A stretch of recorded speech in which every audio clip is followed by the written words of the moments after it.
Good morning students. आज की इस ऑनलाइन क्लास में हम लोग हिस्ट्री का first chapter the rise of nationalism in Europe इस चैप्टर को पढ़ेंगे। हम लोग इसका अध्ययन करेंगे, लेकिन इस चैप्टर को स्टार्ट करने से पहले पूरे चैप्टर को हम उसके टॉपिक वाइज कुछ बातें करना चाहते हैं, जिसके थ्रू ये हमें समझ में आए, हमें क्लियर हो कि वास्तव में हमें इसमें समझना क्या है, पढ़ना क्या है। चूँकि एम हमारा क्लियर हो जाएगा, हमें करना क्या है इस पूरे चैप्टर में। चूँकि बच्चे काफ़ी इसमें कंफ्यूज रहते हैं बेसिकली इस चैप्टर को लेकर के, क्योंकि इसमें कुछ डिफ़िकल्टीज भी हैं और इंटरेस्टिंग भी है। अगर हमें इस चीज़ समझ में आने लगे तो काफ़ी इंटरेस्टिंग है। बट आप इसे, हाँ, अगर इसका फिगर क्लियर नहीं हो रहा है तो फिर आप इसको लेकर के बैठ जाओगे कि क्या है नहीं है, आपको दिक्कत आ सकती है। इसलिए मैं चाहता हूँ कि इस पूरे चैप्टर को आप समझें कि पढ़ना क्या है, आपको समझना क्या है। इसमें इसमें हमें नेशनलिज्म की थिंकिंग का जो विकास होता है, ठीक है, उसके बारे में जानना है। नेशन और इज्म। नेशन मीन्स राष्ट्र, और इज्म क्या है? विचारधारा, आइडियोलॉजी। अब हम अगर नेशन को डिफाइन करना चाहें तो क्या कह सकते हैं? Nation is a group of people who share the same culture, history, language और ethnicity. It can also be described as people living in the same country and government. Then nationalism यानी राष्ट्र के प्रति, नेशन के प्रति एक great devotion जो है किसी व्यक्ति का, किसी पर्सन का, वो क्या है? नेशनलिज्म है। Okay, nationalism is an ideology and movement that promotes the interest of a particular nation, especially with the aim of gaining and maintaining the nation's sovereignty over its homeland. जो भी उस जिस homeland पे रह रहा है, जो उसका राष्ट्र है, उसके सॉवरेंटी को बनाए रखने के लिए, उसे और ऊंचाइयों तक ले जाने के लिए, उसे और मजबूत बनाने के लिए वहाँ के लोगों द्वारा एक तरह का आइडियोलॉजिकल ये मूवमेंट है, जिसमें उस नेशन को और ज़्यादा मजबूत और ज़्यादा स्ट्रांग बनाने की ज़रूरत होती है। इन चीज़ों पे और डीपली डिस्कशन हम लोग आगे की वीडियो में करेंगे। फिलहाल हमें देखेंगे कि इसमें हमें पढ़ना क्या है। Rise of nationalism in Europe. यहाँ हमें देखेंगे कि अलग अलग लोगों ने कैसे, या अलग अलग विचारधारा ने, या जो तमाम तरह की चीज़ें हैं, उसने नेशनलिज्म के थिंकिंग को आ, आगे लाने में या उसको बढ़ाने में कैसे योगदान किया, उन्होंने किन तरीकों को अपनाया और उसे लागू करने की कोशिश की। The French revolution and the idea of the nation. यहाँ आप ये समझेंगे कि फ्रेंच रिवॉल्यूशन ने, जो आप 9th में पढ़ चुके हो, वहाँ से क्लियर एक्सप्रेशन आता है नेशनलिज्म का। नेशनलिस्ट थिंकिंग वहाँ से उभर करके सामने आती है। तो उस और उसका प्रभाव पूरे यूरोपियन कॉन्टिनेंट पे पड़ता है। यूरोपियन ही नहीं बल्कि उसके बाहर के आपके कंट्री में भी, इंडिया ने भी फ्रेंच रिवॉल्यूशन से काफ़ी कुछ सीखा और उसने अपने आज़ादी के लिए संघर्ष किया। तो पूरे यूरोप पे इसका क्या प्रभाव पड़ा, यहाँ नेशनलिस्ट थिंकिंग कैसे डेवलप हुई, इसको यहाँ जानेंगे। फिर measures introduce to develop collective identity. अब एक चीज़ यहाँ समझना ज़रूरी है कि कलेक्टिव आइडेंटिटी है क्या। सामूहिक एक जो पहचान है, ठीक है, सामूहिक रूप से अपने आप को एक मानना। जैसे हम लोग हिंदू, मुस्लिम, सिख, ईसाई और तमाम तरह के डाइवर्सिटी को लिए हुए हैं, फिर भी हम अपने आप को इंडियंस कहते हैं। ये कैसे संभव हुआ? ये कौन सा एलिमेंट है जो इसको जोड़े रख रहा है? आप इसे साइंस की भाषा में अगर इसे समझें कि अगर नेशनलिज्म एक मैग्नेटिक फोर्स है, तो उसके आसपास जो लौह तत्व है वो उसको क्या करता है? आकर्षित करता है अपनी तरफ। ठीक, तो उस मैग्नेटिक उस मैग्नेट के अंदर उसका उसके उसके पास जो फीचर्स होते हैं, उसकी जो विशेषताएं होती हैं, वो क्या है, उस चीज़ को आप जैसे समझते हो उसी ढंग से नेशनलिस्ट थिंकिंग को, नेशनलिज्म को समझना होगा। क्योंकि नेशनलिज्म भी एक तरह का एक आ, ऐसी फीलिंग है जो लोगों को अपने तरफ खींचती है, लोगों को अपने तरफ जोड़ने की कोशिश करती है। ठीक है, इस टॉपिक में आप यही जानोगे कि कौन कौन से वो टर्म्स हैं जिसे यूज़ किया गया क्या बनाने के लिए, ये जो कलेक्टिव आइडेंटिटी की फीलिंग है, नेशनलिज्म की जो थिंकिंग है उसको डेवलप करने के लिए। देन नेपोलियनिक कोड, नेपोलियन का जो उद्भव हुआ, हालांकि उसने डेमोक्रेटिक सिस्टम को ख़त्म किया, फिर से राजतंत्र लाया, लेकिन यहाँ इससे इसलिए जानना जरूरी है कि नेपोलियन सुधार को लागू किया। उसने जिन यूरोपियन कंट्रीज़ को जीता, उसमें जीत हासिल की, उसको डोमिनेट किया, उन कंट्रीज़ में तमाम तरह के सुधार को लागू किया। उन सुधारों का प्रभाव ये हुआ कि उसने कहीं ना कहीं उस टेरिटरी में, उस एरिया में नेशनलिस्ट थिंकिंग को डेवलप करने में इम्पोर्टेंट रोल प्ले किया। तो इसमें आप ये चीज़ समझेंगे। नेक्स्ट है the making of nationalism in Europe. इसके बारे में हम लोग स्टडी कर ही रहे हैं, इसको थोड़ा सा आप पार्टिकुलरली अलग अलग कंट्री के हिसाब से इसमें और ज़्यादा हम लोग क्लियर करने की कोशिश करेंगे। नेक्स्ट है लिबरल नेशनलिज्म। अब एक वैचारिक आधार पे सबका सोशलिस्ट जो है, लिबरल्स हैं या कोई और विचारधारा के लोग हैं, सबकी अपनी अपनी सोच हो सकती है राष्ट्र को लेकर के, राष्ट्रवाद को लेकर के, राष्ट्रीयता की सोच को लेकर के।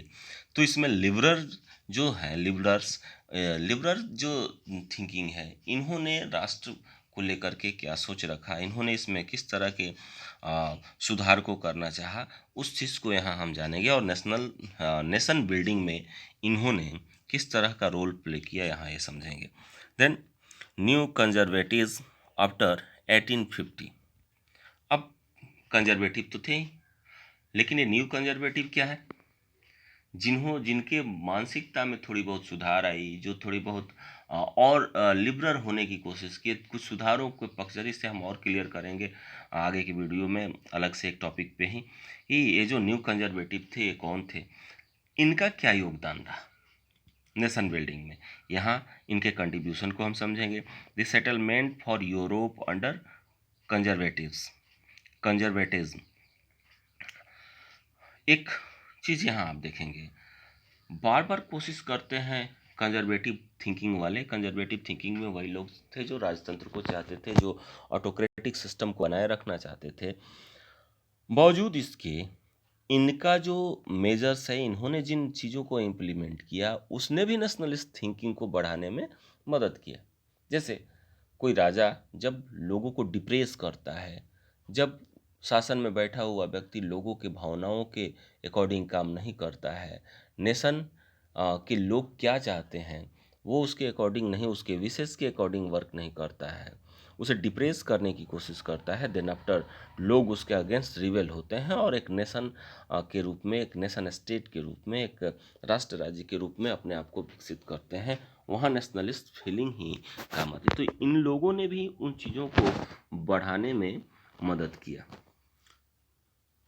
न चाहते हुए भी। यहाँ हमें नहीं कहेंगे कि वो चाहते थे, वो तो चाहते थे कि ये सब नेशनलिस्ट थिंकिंग हो ही नहीं, उसे डिप्रेस करना चाहिए। लेकिन जितना आप किसी चीज़ को डिप्रेस करना चाहते हो उतना ही आगे उभर करके आता है। Provisions of treaty of Vienna.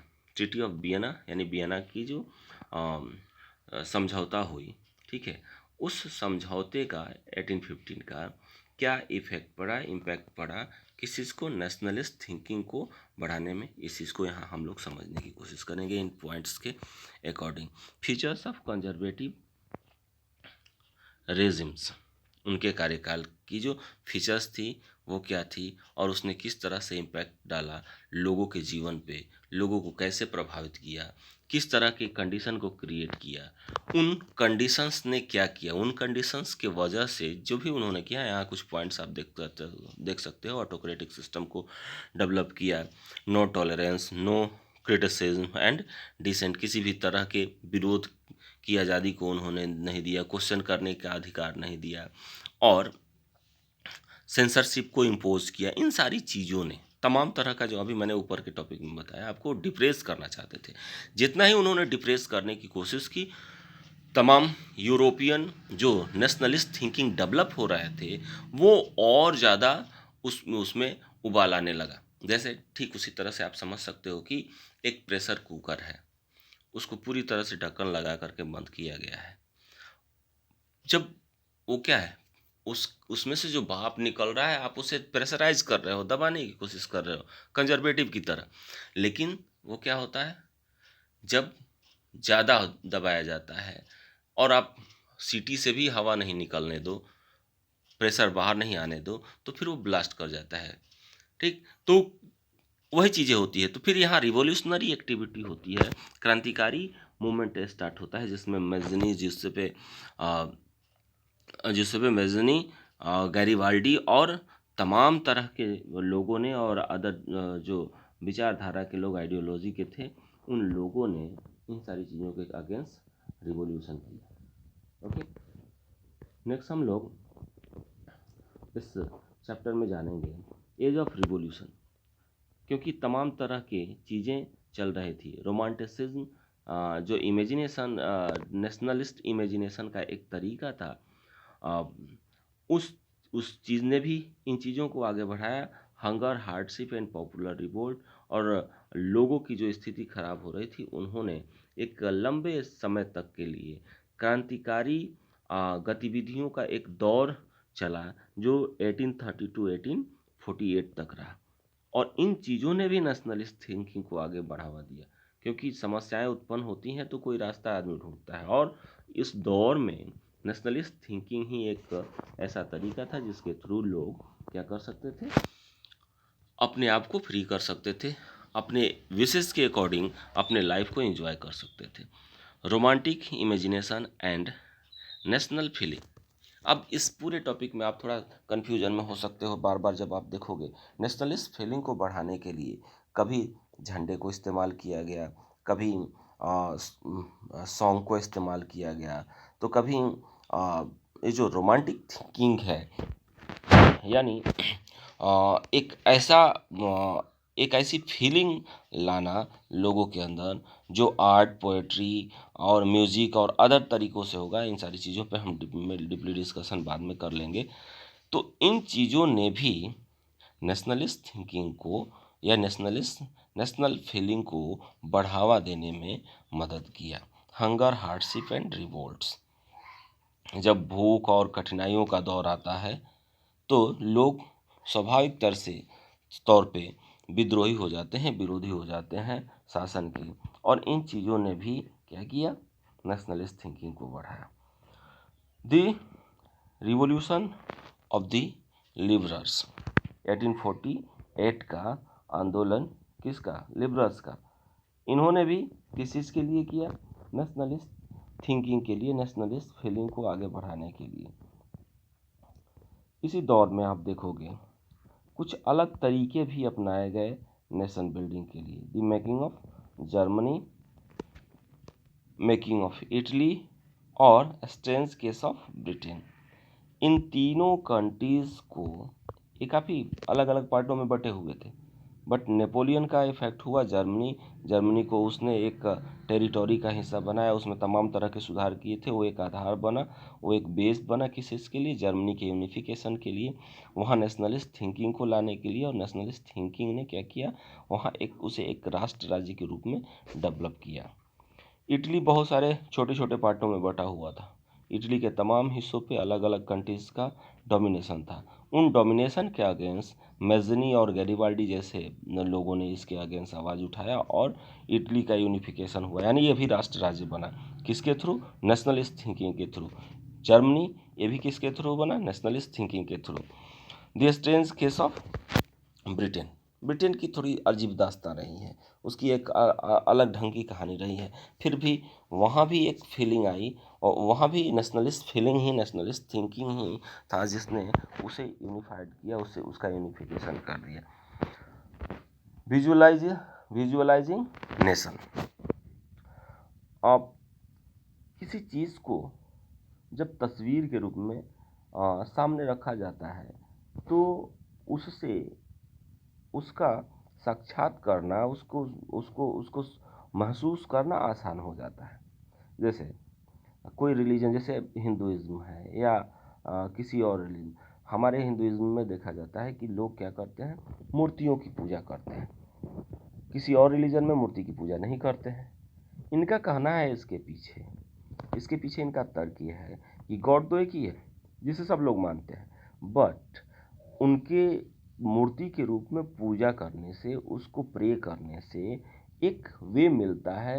वहाँ हमारा जो माइंड है वो सेंट्रलाइज होता है, उसके थ्रू हम उस गॉड तक पहुँच पाते हैं। उसी ढंग से यहाँ आप देखोगे, यहाँ मैं रिलीजन नहीं पढ़ाने जा रहा हूँ, मुझे एक एग्जाम्पल के रूप में मैंने यूज़ किया विजुअलाइजिंग नेशन का जो कॉन्सेप्ट है, थोड़ा उसे क्लियर करने के लिए। आप यहाँ देखो, नेशनलिज्म एक क्या है, थिंकिंग है, एक विचारधारा है, तो उसे एक तस्वीर के रूप में कैसे उकेरा जाए। फिर भी कोशिश की गई और तमाम तरह के तस्वीरों को, फ्लैग को और अदर सिंबल्स को यूज़ किया गया, जिससे राष्ट्र को, एक नेशन को दर्शाया जा सके, बताया जा सके और नेशनलिस्ट फीलिंग को लाया जा सके। लास्ट में हम लोग देखेंगे बाल्कन्स रीजन, जो एक बाल्कन रीजन जिसपे ऑटोक्रेटिक सिस्टम का डोमिनेशन था। आप यहाँ देखेंगे बाल्कन रीजन जिस डोमिनेशन में था, उसमें तमाम तरह के पहचान लिए हुए अलग अलग तरह के लोग रहते थे, जैसे रोमानिया, अल्बानिया आज के समय में जो है, Macedonia, Bosnia Herzegovina, Serbia, Montenegro, Bulgaria, Greece, Croatia, Slovenia, ये सभी तुर्की के डोमिनेशन में थे, टर्की के डोमिनेशन में थे और ऑटोमन एम्पायर के उसमें थे। लेकिन इसने यहाँ पे क्या हुआ, यहाँ पे लोगों ने अपने अपने इन हिस्से के लोगों ने अपने पहचान को बनाने के लिए, अपने पहचान को बचाए रखने के लिए, उसमें उन्होंने नेशनलिस्ट फीलिंग को यूज़ किया, नेशनलिज्म के थिंकिंग को यूज़ किया अपने पहचान को लेकर के। और तमाम तरह के की जो कंट्रीज़ हैं उन्होंने इनका हेल्प भी किया। ग्रीस फ्री हुआ और कंट्रीज़ भी फ्री हुए धीरे धीरे, और भी एरिया फ्री हुआ और वो एक नेशन के रूप में, एक राष्ट्र के रूप में डेवलप हुआ। Nationalism and imperialism, Balkan issues. अब बाल्कन एक ऐसा रीजन था, आप यहाँ आते आते देखोगे नेशनलिस्ट थिंकिंग जो है, नेशनलिज्म का जो थिंकिंग है, वो इम्पेरियलिज्म यानी साम्राज्यवादी सोच के साथ जुड़ते गया। यानी नेशनलिज्म का जो थिंकिंग था, जिसकी जड़ें लोकतांत्रिक डेमोक्रेटिक वे से जुड़ा हुआ था, उसने अपने उस प्लेस को छोड़ दिया और वो किसके तरफ चला गया, वो इम्पेरियलिज्म की तरफ चला गया, वो साम्राज्यवादी सोच की तरफ चला गया। और ये ऐसे नहीं हुआ, इसका दुरुपयोग किया गया, यानी लोगों के राष्ट्रीय भावनाओं को भड़का करके, जागृत करके, ठीक है, तमाम आधारों पे, और वो क्या करते हैं, वहाँ के उस एरिया को अपने एरिया में कैप्चर करने की कोशिश करते हैं। ठीक, तो यहाँ राष्ट्रवाद ने साम्राज्यवादी सोच का स्थान ले लिया। साम्राज्यवादी सोच वाले लोगों ने राष्ट्रवादी सोच का दुरुपयोग करना प्रारंभ किया। आपको अगर एक एग्जाम्पल मैं देना चाहूँ तो मैं बता सकता हूँ कि जम्मू कश्मीर, पाकिस्तान जम्मू कश्मीर को अपने हिस्से में मिलाना चाहता है और वहाँ एक अलग तरह के नेशनलिस्ट थिंकिंग को इस्लामिक आधार पे भड़काने की कोशिश करता है। बार बार इसमें थोड़ी बहुत सफल भी रहा है, वो लंबे समय से पाक ऑक्युपाइड जो पीओके है उसके हिस्से में है। कहीं ना कहीं इसके पीछे भी एक उसका जो अपना सोच है उसमें थोड़ी बहुत हो, लेकिन हमारे पास उसका कुछ एविडेंस है, उसको एक समझौते के तहत हमने अपने साथ जोड़ा है, इसलिए इंटरनेशनल लेवल पे कोई हमारा विरोध नहीं कर पाता है। लेकिन पाकिस्तान बार बार इस तरह के सेंटिमेंट को, चूँकि वो इस्लामिक एक कंट्री के रूप में ही अपने आप को प्रदर्शित कर रहा है, चूँकि इस्लाम को वहाँ पे ज़्यादा तवज्जो दी जाती है, और यहाँ के डेमोग्राफी का वो इस्तेमाल करके यहाँ के लोगों के सेंटिमेंट को अपने साम्राज्यवादी सोच को, अपने विस्तारवादी सोच को लागू करने के लिए वो इस तरह के काम को करता है। उधर अभी कुछ दिनों पहले आपने देखा होगा कि चाइना ने कहा ये सिक्किम भारत का हिस्सा नहीं है, वो किसका है, चाइना का है। कभी वो अरुणाचल प्रदेश में दावा करता है, क्यों करता है पता है आपको, वहाँ के लोगों को आप देखोगे तो उनका रहन सहन, उनका जो फिजिक है थोड़ा चाइनीज लोगों से मिलता जुलता है। हमारे यहाँ डाइवर्सिटी तो है ही और इस अनेकता में भी एकता है। बावजूद इसके आप देखो उनकी जो इम्पेरियलिस्ट थिंकिंग है, साम्राज्यवादी विस्तारवादी सोच है, उसको बढ़ाने के लिए लोगों को भड़काने की कोशिश करते हैं। वहाँ एक ऐसे थिंकिंग को डेवलप करना चाहते हैं जिसका दुरुपयोग वो अपने नेशन के विस्तार के लिए कर सकें। तो ओवरऑल यहाँ आकर के टॉपिक हमारा कंप्लीट होगा। ठीक है, इस पूरे चैप्टर को हम लोग इसी रूप में पढ़ेंगे, इसमें कैसे नेशनलिस्ट थिंकिंग का डेवलपमेंट होता है और किस तरह से डिफरेंट डिफरेंट जो पार्ट्स हैं यूरोप के, वो एक नेशन स्टेट के रूप में डेवलप होते हैं और उन्हें ये जो नेशनलिस्ट थिंकिंग है इसका कैसे दुरुपयोग भी होता है, इन सारी चीज़ों को इस टॉपिक में क्लियर करेंगे, इस चैप्टर में क्लियर करेंगे टॉपिक वाइज। ओके।